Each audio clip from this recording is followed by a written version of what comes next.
night I couldn't sleep very well. I was getting really angry about things, you know.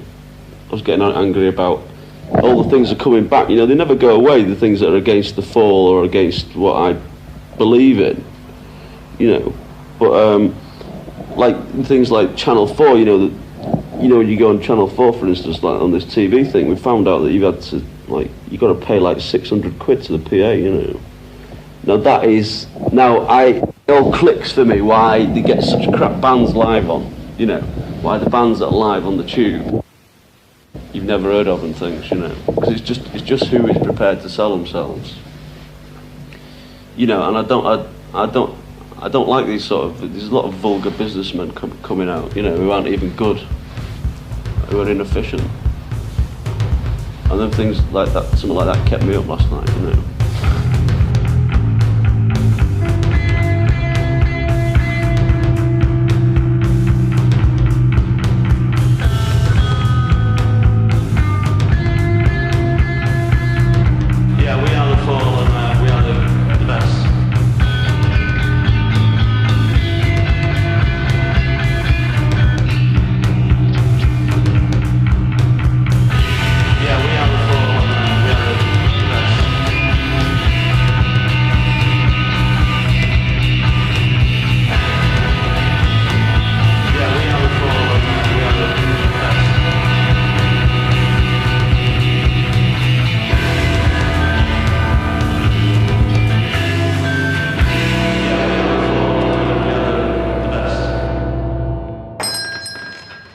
All right, welcome back to We Are the Fall. I'm Gavin, And I'm Steve.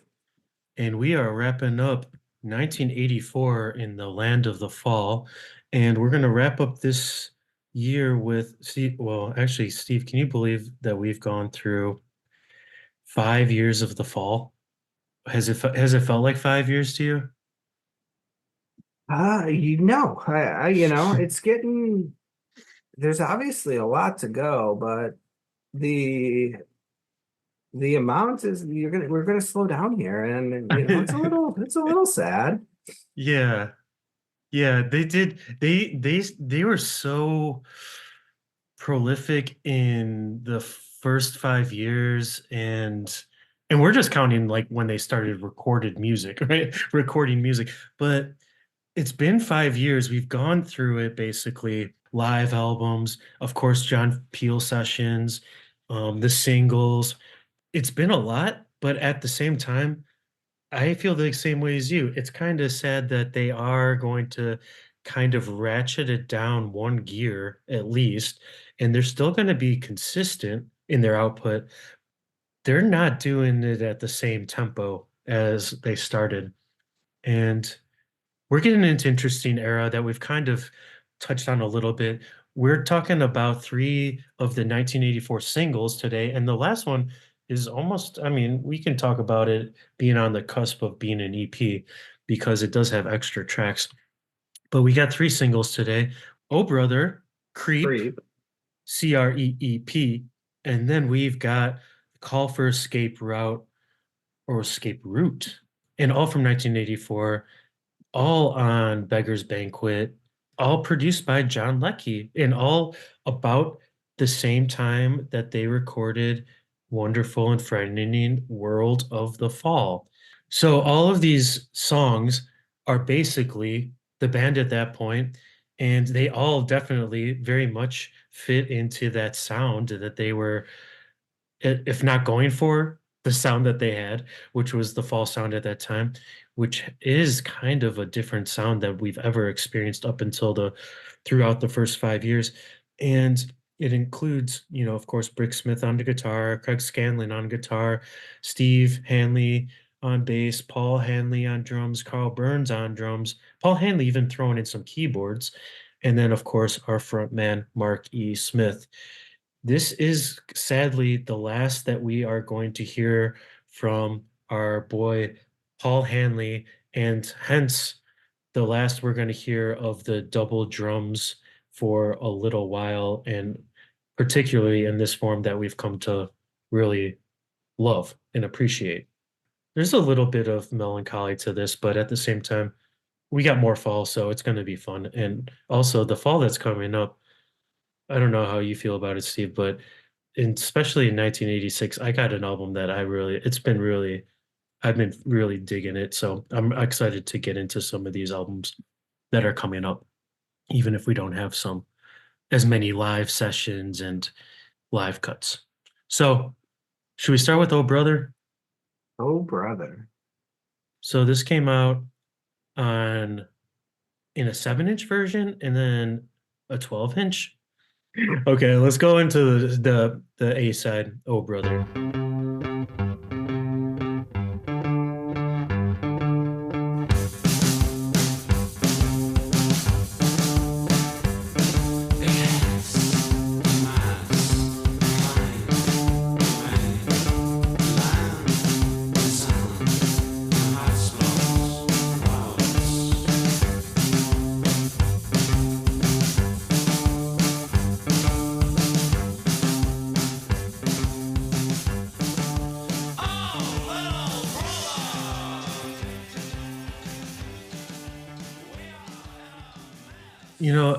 Even though this is not my favorite fall sound to listen to, as far as the combination of it, the bouncing bass line that is kind of upbeat, it doesn't really do it for me.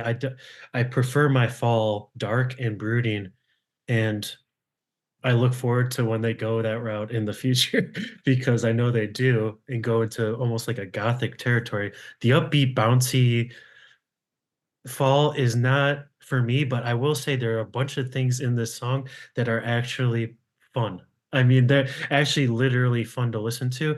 And one of them is, even though this is not a great sound as far as I'm concerned, Marky Smith's delivery of the vocals in all the styles he uses at the different sections in unison with the effects that John Leckie puts on, or in combination with the band decided to put onto his vocals and change his vocals for different sections of the song.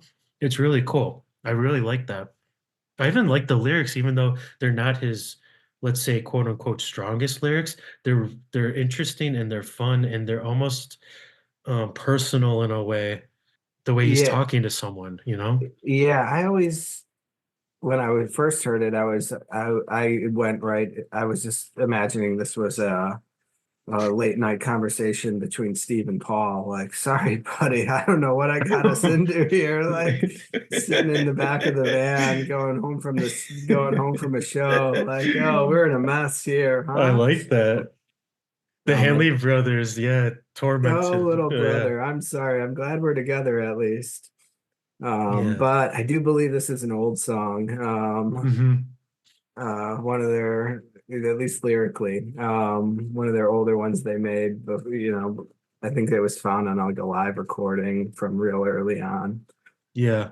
So probably not that, but No, but I like that. I like to picture that as well. That it is makes me fun. happy thinking that yeah, Paul and Steve are having a Hmm. moment. Yeah. And everything is such a mess, but then the bass line is so bubbly. It's so it's so, I don't know. I'm just picturing almost, I think that if they do a 50th anniversary of this and they make some music video for it, I would like to propose to Beggar's Banquet or whoever owns the rights to this now, whoever will be suing us for copyright infringement on this episode. Just I would like to propose to you that you get like a guy, maybe a Marky Smith lookalike. I don't know, but you get a guy rollerblading down the beach, the beach pathway, the pathway that goes along the beachfront, maybe in California, somewhere sunny, and it's just bouncing along, everything is fitting the song's vibe. But then at some point, the skies darken, and then when he comes in with that little refrain from the beginning, where he's doing the Macast, the mass decline domain, and he's doing that, and I really love that part. And he's doing that in the middle. It's kind of like this: the sky gets darkened, and then the vibe changes completely, and then all of a sudden. You're back to bouncing on the beach. So I think that's what the feel I get from this. It's almost like a Yeah. beach pop song. Maybe his little brother throws a stick out in front of him and he just eats it into the sand, and it's Yeah, just the waves and ruins his day. ruins his Ruin. day, scrapes his knee up, you know. It's Yeah. mad. And there's great lines in here. Won't you give me one more chance? And then he's also talking about then I might not be alone. And then there's even a line that says I'm not a communist. So of course, you gotta Yeah, put this in there.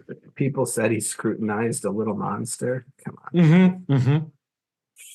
And then the D jacket, the donkey jacket. I'm not familiar with donkey jacket, but you learn something every day from a Mark E. Smith lyric song.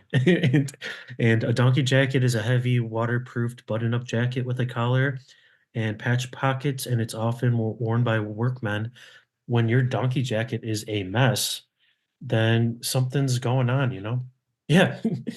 Well, let's get into the B side because is there a band that is more prone to actually burying the A side on the B side than the fall? Yeah, they don't particularly care for track listings. They'll hide things away from you if you're not careful. I mean, it does seem like that is the pop choice is to put Oh Brother first and then to go to the B side, which is God Box, and throw this as, and it makes logical sense, maybe Sure. from the record label's perspective. And yeah, if this is the direction they're hoping Hmm. to move, like yeah, for sure. Highlight a little bricks and her, popping Yeah. along. Um, Yeah, but let's listen to the actual, like, well, a I think great song. we've got a little more work to do before we flip this over. What do we got to do? I think we got to No. look at this album art. Oh, yes, you're right. Okay. And let's definitely look at this because this is very intriguing. I do like to decipher all that's going on here. So it's another painting by who we've come to know, Klaus Kastenskurt. He's in the fall world now. This Oh Brother cover, I gotta say, this is actually my favorite that he's done. Yeah, it's obscure enough, detailed enough. It's got a lot to look at. Yeah. So there's so many figures on here. I like it. I like I like that it has multiple figures because previously we've gotten, pretty much the singular. There's different characters and they're different sizes. The faces are all distorted in a cool way. There's obviously some sort of Nazi saluting going on maybe in a couple of the figures. But then do you see the one figure is a priest, Yeah, you have the priest with his little maybe even a hip cross back priest there, the hip priest. You with a got a little, it cross. looks like you maybe have a little brother hanging out there in the middle with his Yeah, I little see the blue shirt little. on. Yeah, it almost looks like he has a little fishing pole for you, like he's I, holding a fishing pole. yeah, or maybe he's conducting. That's kind of what I get. Like, Oh, because the rest of them conducting. are kind of the musicians, right? Like, Yeah, the I see the drummer, drummer. Yep. there's whatever the other guy next to the little Hmm. brother's doing. So it's almost like a procession, like a parade, Halloween parade, some sort of religious procession, maybe. Yeah, it definitely has a Day of the Dead sort of like Hmm. giant head, like macrame paper mache, like Mexico, sort of like Yeah. creepy vibe to it. That one face in the back, the one that looks most like a priest looks like it has a skull mouth. And there's very skull-like features in general in Klaus's paintings, but I really like it. I like the background. I like that red angular background. The front has like these wavy lines that are flesh toned, which is interesting because it's kind of like part of the landscape, but then that's the most flesh colored on the whole painting, and then their faces are not that. They're more of a green tint, Yeah, it's more almost of like they're a. like sitting on that part too, like some sort of like odd log Oh, I or could see that. I could see that. It's good composition. And then the text, I'll just say better than the LP. I like that where they place the text. it doesn't hide the painting. It No. doesn't, yeah, no, I'd I'd buy it. So let's flip it over. What do we got on the back? Nice, cool photo of the band. You got the track listing. You got a little bit of Mark's handwriting, I think. Yeah, a little bit of text at the bottom that you used to see. The photo, they look. I like this. I like this photo of them. I think this is very natural and very fitting to these songs. The way that they are arranged, it makes Paul and Carl look like massive Yeah, giant. people. Just the angle that they took it because they're so close to the camera. They just look extra big and but it's a cool picture. I like the layout. There's a yeah, they're giving the personnel some They say stickers. Mark's actually looking at the camera, which doesn't always happen. They're looking good. Yeah, I'm liking this. I'm definitely picking that up. So let's flip it over and let's, like we were saying, let's let's get into a good ass song called God Box.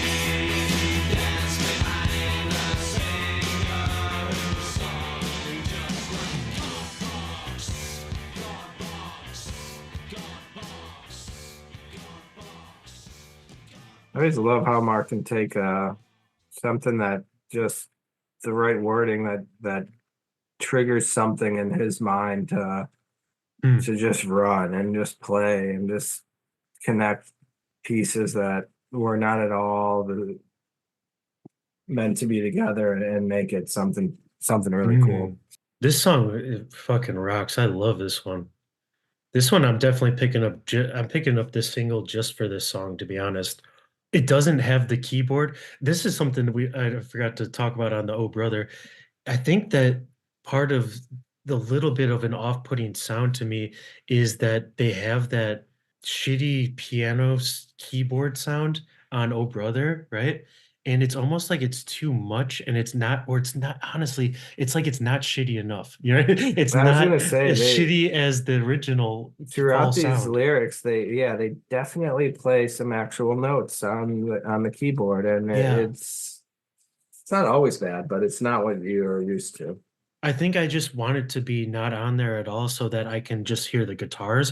And because the guitar work is really good, and especially on Godbox, it's really maybe one of the best guitar tracks in general because it's so cool in a very atmospheric way, in a dark way. And it just, in relation to Mark's great singing again. This might be one of the best eras of Mark. I'll just say for me, one of the best eras of Mark as a deliverer of lyrics, even if they're not his best lyrics. But on this track, he has some of my favorite lyrics, and it just starts off so well with couldn't handle, had to be, I turn on US TV. And he's like, he's kind of slowly dragging out these words. I'm not doing it justice at all. But early empire sleeping, Pacific time frame, redhead skinny with the back leg brace. He danced behind a singer who sung just like God Box. That is some freaky shit that's almost like on the level of like Twin Peaks visuals. All of that together. And also it's connected to religious TV, which I like Mark using as a Just very as yeah, it's like fodder. disturbing thing. I was Yeah. gonna say as fodder for his vision of the world, and yeah, some hmm evangelical God in a box program that's pushed all over the world, hmm and then to like break it down hmm into the reality of what is it what it's actually doing. It's supposed to be this high savior, high concept to make your life better, but then what he's taking out of it and what he's seeing in it is this disturbing side, which is what I always thought about too. And I know that on Annotated Fall, they've done a lot of research, which thank you, God bless them, that about, Mark was falling asleep watching this evangelical TV or whatever he was watching. But what I take away from it is almost I think of the God box as the money box, in the church. It's the thing you put your money in it to get to kind Yeah. of combat Gain your sins, the right to gain God's favor somehow, right? Yes, Like yes, here's my dollar. yes, Listen, pay attention to me. yeah. Or I'm sorry I did that, and here's my dollar, so take care of me and take care of that and make sure I get into heaven. Because that's what I get out of it. And I know that, it's more of something along the lines of a God box is kind of the prayer box, right? But I think of it as a money box. Maybe that's just the American. That's just the American No, I think that's evangelical religion. I TV. think that's original, the standard across the world. Okay, okay, fair. I mean, good, good. This is a great song. So good. I love it. I love everything. I like the way it starts with the sound effect. Yeah, Uh, I think it's Mark and Bricks chatting about falling asleep watching this weird mhm, Christian show. mhm. And at the end too, there's a sound effect too, almost like a television sound, like the signal Yeah. coming in or out.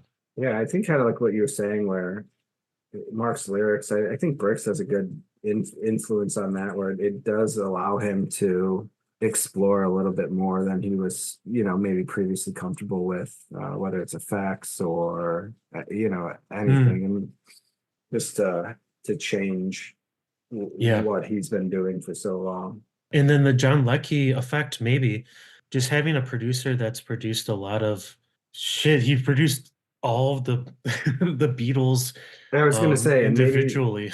and maybe something, maybe somebody that he felt comfortable with, trusted, Hmm. allowed more influence, versus trying to do it all himself or not, not really Yeah. be influenced at all. And I don't know anything about the relationship, but it seems like there was a strong influence on what was coming out at this point.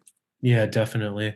And we've been talking about the sound of this era, which is important because it is a change of pace, and it even changes again while John Leckie is still at the control boards. I think he said something really interesting, which was John Leckie said that he figured out that Mark would come into this control room after they did a take, and Mark would be like, okay. He's like, all right, it sounds good. And then he would come back the next day, and then John Leckie or the engineer would have done like a rough mix of it because they just captured it to tape the day before. And Mark would be like, what the fuck is this? Like, what the fuck did you do? What was it? And then John Leckie's like, what? Why does Mark always pissed off the next day or 2 days later when he hears it? And it's like, it's obviously better sounding. And then he figured out that Mark liked it when he initially was done recording it and he listened to it the first time, he thought of it as being finished and it was done. And so it's really interesting that he's like, he figured that out that he's like, oh, Mark thinks it's done when it's done. So we got to record it like that. And actually, he goes on to record them in a way that's much more fitting to them doing that. Like they went to the Abbey Road studios and recorded basically to a two-channel tape, which meant that they couldn't mix anything after that point. So they recorded basically the band live and then it was to two channels. So they basically had nothing else to maneuver around besides, make it louder, softer, compress it a little bit. And he's like, this works better for Mark because then Mark's like, it's done. And then it's actually done. I don't have to mix anything. So simplify the process for Mark and you're going to get him to be more on your page. And maybe that's what all it was. John Leckie just figured out what Mark was hearing, which is the real job of a producer, Oh right? yeah, absolutely. Yeah, like how Yeah, to appease the artist yeah. and I mean, however you have to do it, right? Are you playing games? Yeah. Are you trying to change things subtly or Hmm. like, oh, maybe I'll play him this, and then I know he comes back on the Yes. fourth day and he likes all the changes Yes. I made. Like he just likes to be grumpy on the second day, Right. like Maybe where I'll yeah. pretend to turn the knob and then they'll be like, oh, that's it. That's it. Exactly. Like I want to influence, right? Like Hmm. I didn't want you to do it. And he probably learned all those skills, but it just says that he was a good producer in general to figure out the little nuances of the artist, which It's great because he even says he's like, "No, I'm not a musician, I'm a studio guy." I think we both agree that song fucking rules. Should we listen to the bonus third 12-inch version of Oh Brother? I think we have to. I mean, Okay. the beginning of it is just killer. I think we owe it to the We Are the Fall community that we don't skip. We do it straight up. Oh Brother 12-inch mix.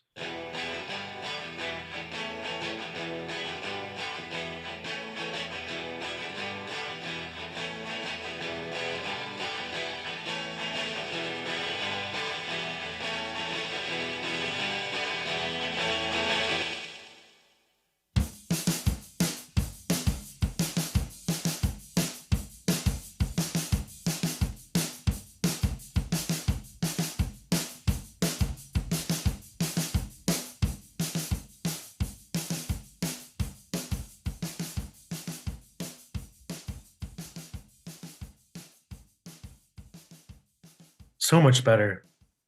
The way it starts is so much better. Yeah, I was half convinced that it was just going to be the band Yeah, instrumental. instrumental Yeah, version, right? yeah, Like, yeah, because he doesn't start singing yeah, till quite a ways in. yeah. I like the But way it starts with that guitar though, but then they have this drum beat that's rocking for probably like 30 seconds of just snare drum and the kick drum. It's a little bit, it does seem like it's going to be instrumental remix. No vocals. Yeah, I know exactly what I heard the same thing. It's Broken also Glass, is that broken some glass. is that Wind chime. wind oh, yeah, what is Yeah, that wind chimes? Is that what you call them? yeah. What's the hanging things? I like the instrumentation on this better. And know what we're not hearing? Keyboard. Keyboard. That's the key. Get that piece of garbage keyboard that's not even cool off the track. Let the guitars shine. The bass is pushed back, which it is the signature part of the original track, the bass. Dun, dun, dun, dun, dun, dun. But push it to the back and let the guitar shine. I was It's a gonna say, totally different song. what is the little vibrating guitar sound? I know. Yeah. Yeah. It's a weird delay. It's slapback. It's cool. And then they put the keyboard that's fucked up, more fucked up. That's what they need to go with. See, that might have just been them being overproduced a little bit. Yeah, not understanding. No, the shittier the No, better on the shittier the keys. better. Always go with the shittier keyboard. Because if it's too clean, it just sounds too clean. It sounds sterilized. Also, it is kind of funny to have a 12-inch I was gonna say, there we go. mix. 233, we come in with some lyrics. I was convinced it was gonna have no Mhm. lyrics. And I like Mark's delivery of it, even if it's mixed in like a little differently, like on this mix.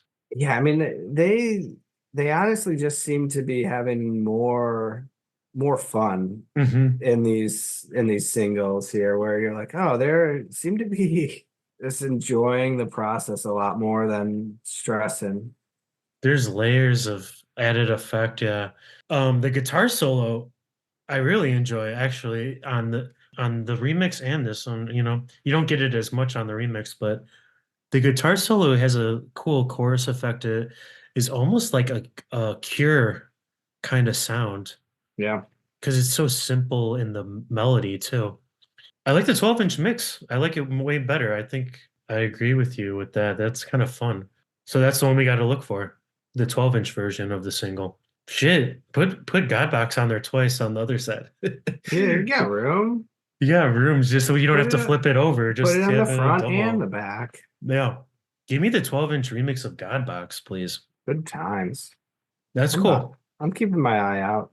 Like we said, our album artwork too. That wouldn't be a bad thing to be looking at for a little bit longer. 1984, June 8th, Beggar's Banquet. And now let's move on to our second single we picked up at the shop. And this is from August 24th, 1984. And this is C.R.E.E.P. Creep by the Fall, as stated on the cover. Then we get the B-side, Pat Trip to Spencer, and then we get another kind of 12-inch remix version of C.R.E.E.P.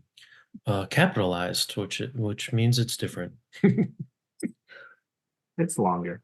which means it's longer. we've already obviously heard these songs because we were tuned into the Peel sessions well before the single came out. So we know these songs. We're going to hear them in their studio version, which let's just listen to the first one, C.R.E.E.P.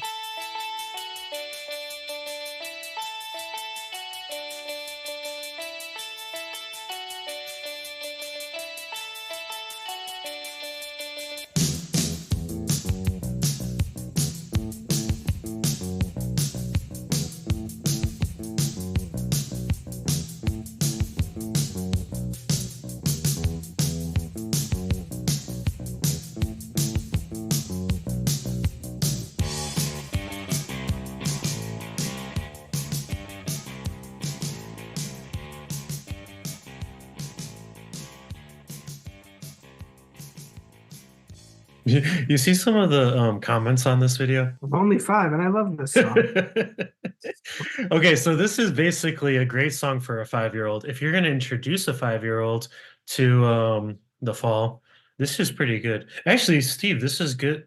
This is a good trial run, for your household.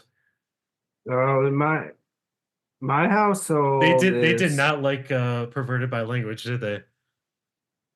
they didn't like Perverted by Language, and they certainly don't like my most recent purchase,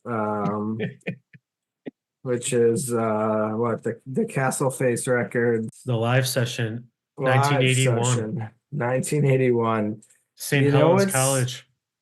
Great recording.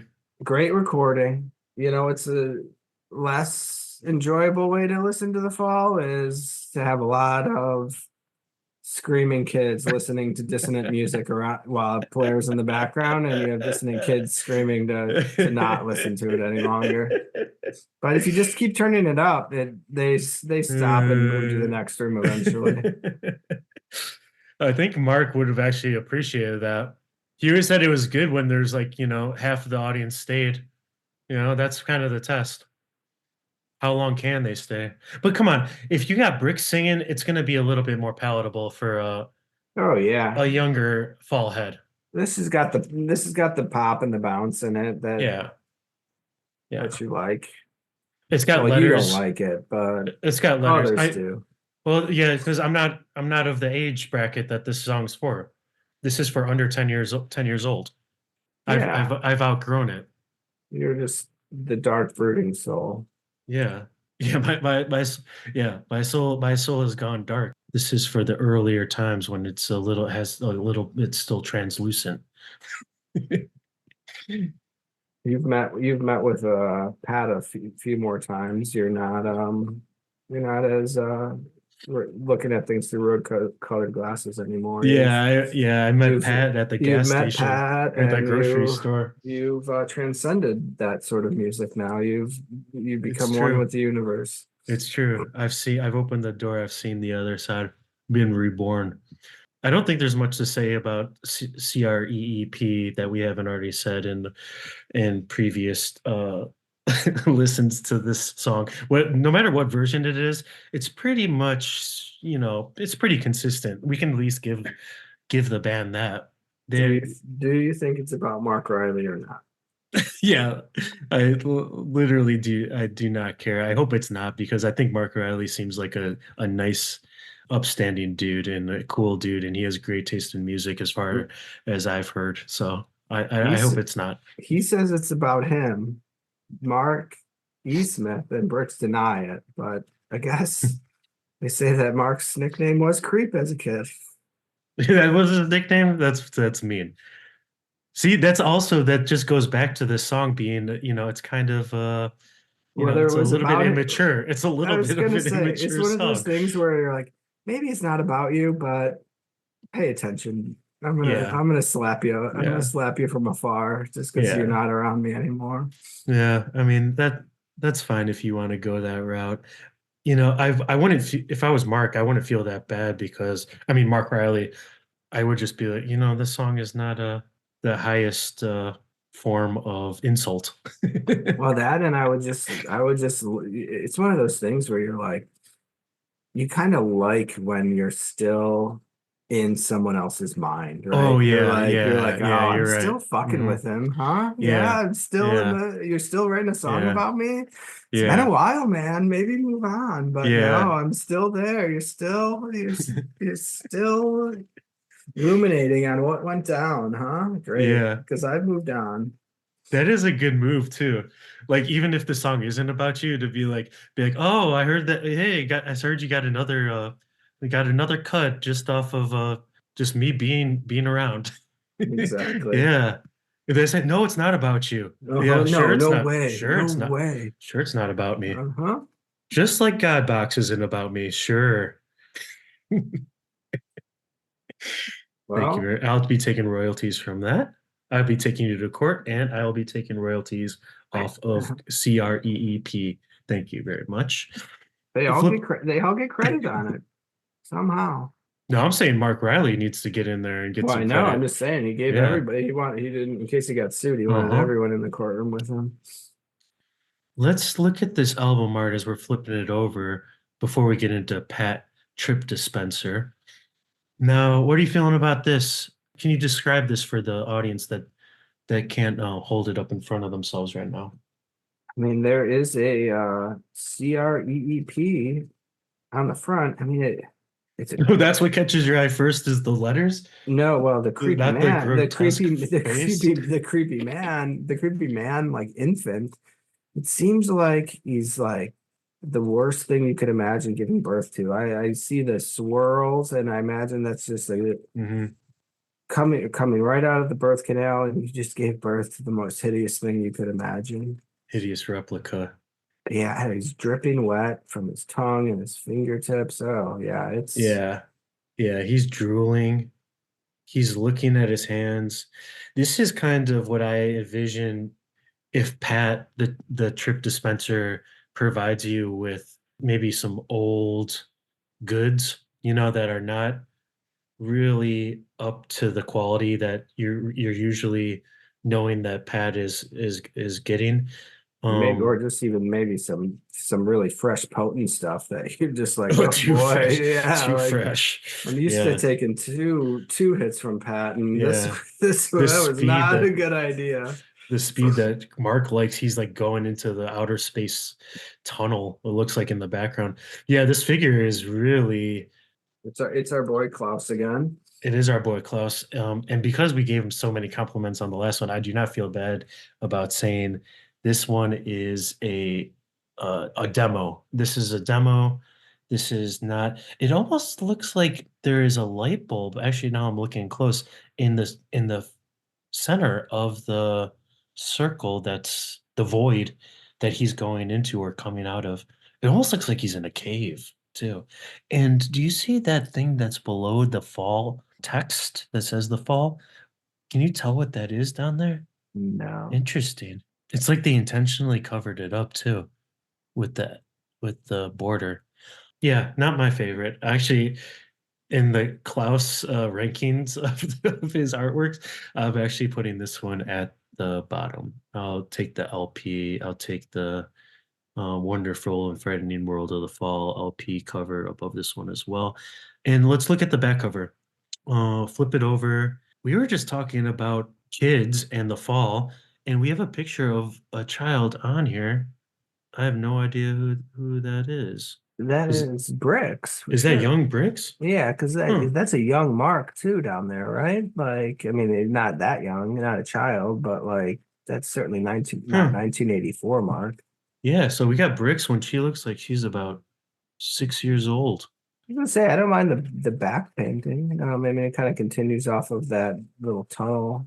I don't mind the colors on the back. It actually is more in line with the sound of the creep sound. A little bit brighter, a little bit sunshiny. Now, there is something down here in the corner. I'm going to try to read it.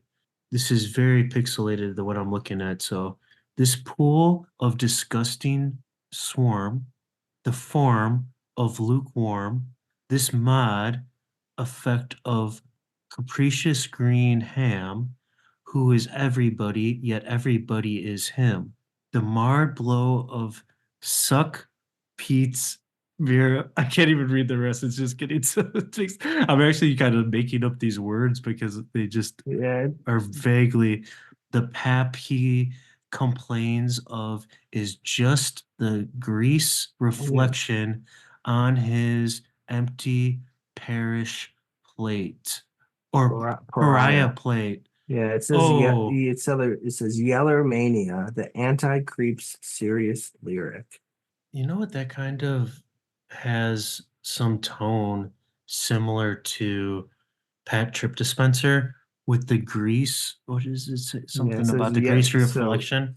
Yeller Mania, this pool of disgusting swarm, the form of lukewarm, this mod ethet of capricious green ham, who is everybody, yet everybody is him. The marred blow of suck poets bureau, Hmm. the mud of everybody's mate. The pap he complains of is just the grease reflection on his empty pariah plate. I like that. That's a little bonus poem you get from Mark. I mean, it sounds just Yeller like Mania. Mark's Oh yeah, words. certainly. Yeah, Yeller Yeah. Mania. Yeller Mania. That's great. I would have loved to hear that put to music instead of Creep. So let's go to the B side. And as usual, as we've been saying, this is a theme. The B side actually uh rocks and probably even more than the A side. So what are we gonna listen to, Steve? Pat Trip Dispenser.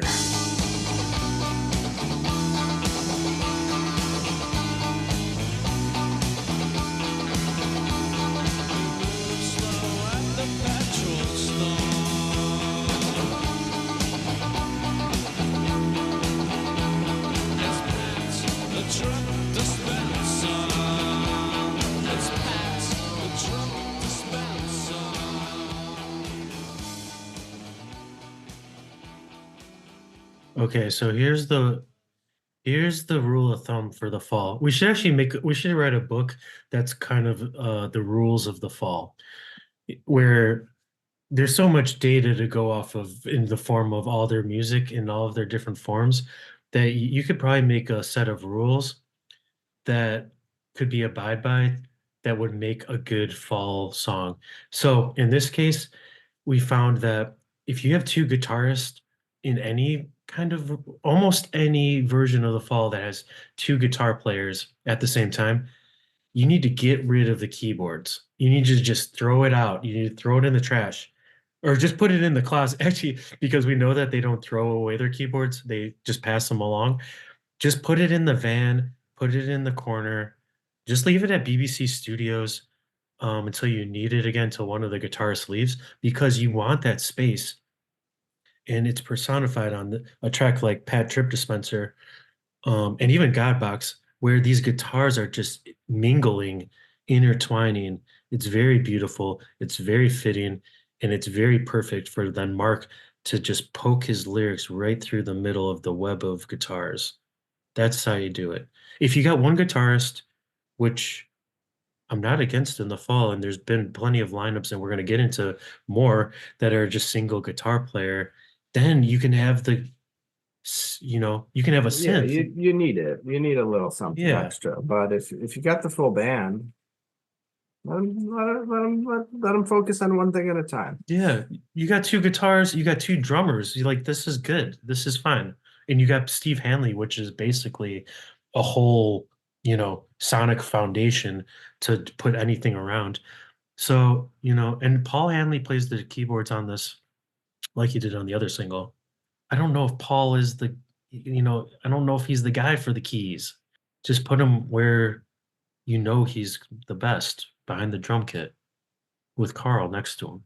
Yeah, like you said, the guitars hit it.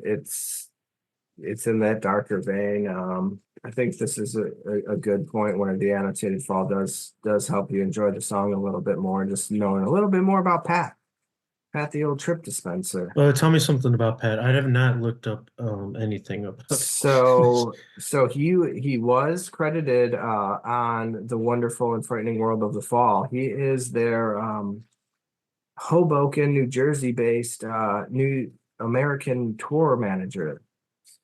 Huh. And Mark refers to him as the spine Führer of Hoboken. So basically, he was their tour manager, but he also hooked him up with their necessities while on tour. But apparently, a lot of why do I picture a bootleg Tony Soprano? yes, yeah, he was Pat was a plump fellow from Hoboken. He was a fun-loving, beer-drinking kind of guy, and he also gave them speed. But apparently, the speed he gave them was actually byproduct from the Maxwell House Coffee Factory. It was caffeine that he would put into capsules and sell it Yes. as speed. So yeah, Yeah. you're just getting trucker pills basically, which Mark should have liked. He could have gotten into his I love it. I love all of that. That's great. yeah. That's great. That's great background. And there's a great couplet of lines in the song that it gets me every time. It's McGinty thought he could fool the fall. The self-referential is great.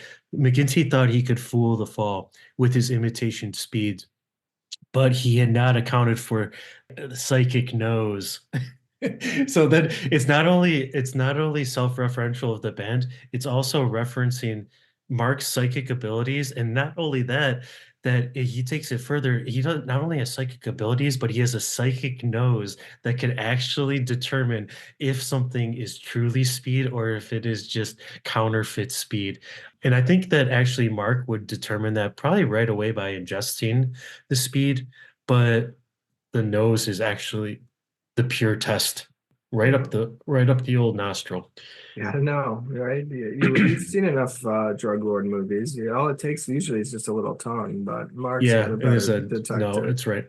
It's almost his brain has its own mind. It's his brain has this like ability to just go and to pull out all of the chemicals and be like, ooh, there's nope, actually it's missing the chemicals that we need.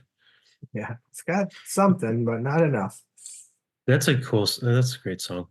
I'm only gonna listen to this song because because we are consummate professionals like the fall, and we're not going to skip it just because it might not be up our alley. We got to do what's right with the for the fall heads. And honestly, if we didn't have any Patreons, I would not listen to this again. But we got to listen to the 12-inch version of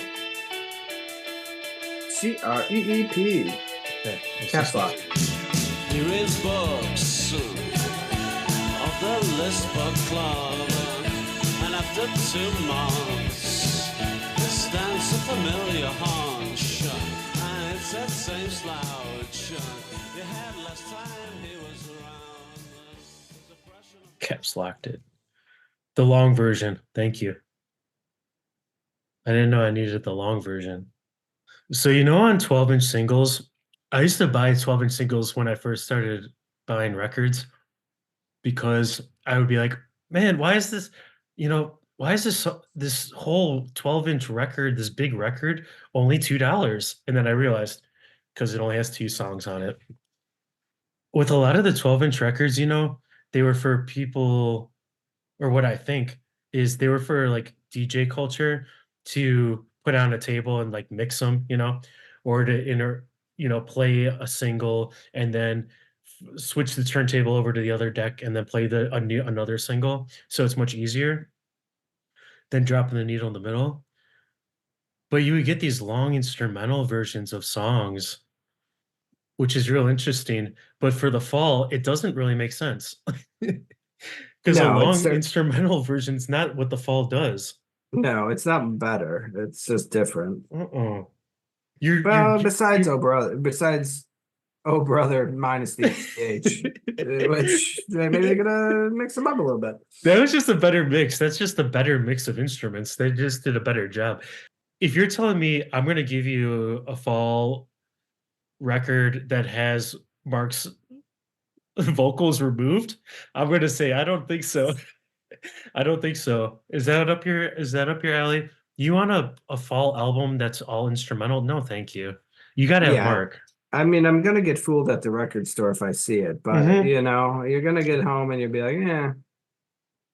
I think we found this when we did the Grotesque Rescue Fall Rolling Stone mashup, is that you can take the band. Actually, that's what they should do. They should do a 12-inch mix of the Fall and take the band out and just have Mark scatting with no instruments at all. And that is like the instrumental version, the reverse instrumental version, where it's just Mark doing spoken word with no track. And then because we found you can't take Mark out of the Fall, but you can take Mark and put him in another band. It will still be listenable and it might be even more intriguing. But you can't just, you can't take Mark out of the Fall and be like, here's a song for you to listen to. That's the Fall. And this is coming from us two that love the instrumentation of almost all the Fall. I was gonna say, yeah, we are certainly not on the Mark only sort of train, right? Like, or that he is the soul.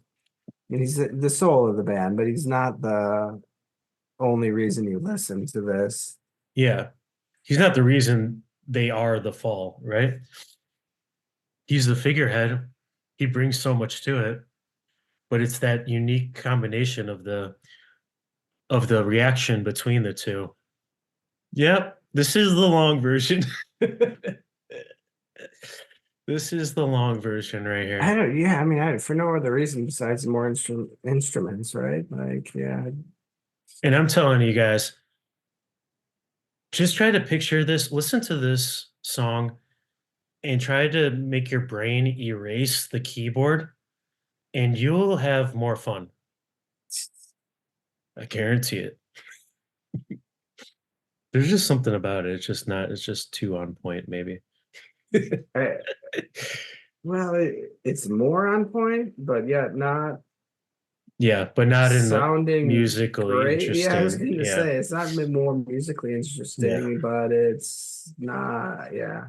We don't want to leave you guys on a sour note, but if you want to keep going with us, jump over on Patreon and let's continue the ride because we have actually almost like an EP worth of tracks, 5 more tracks that we're gonna catch up on for the 1984 wrap up, and that is Call for Escape Route single, which is a 12-inch and a 7-inch, so basically an EP. So if you like what you got, I mean, if you're enjoying yourself, crack open another pint, go on Patreon. We Are the Fall, join us, and let's keep going with this. If you're not, fair enough, and we'll catch you on the flip side.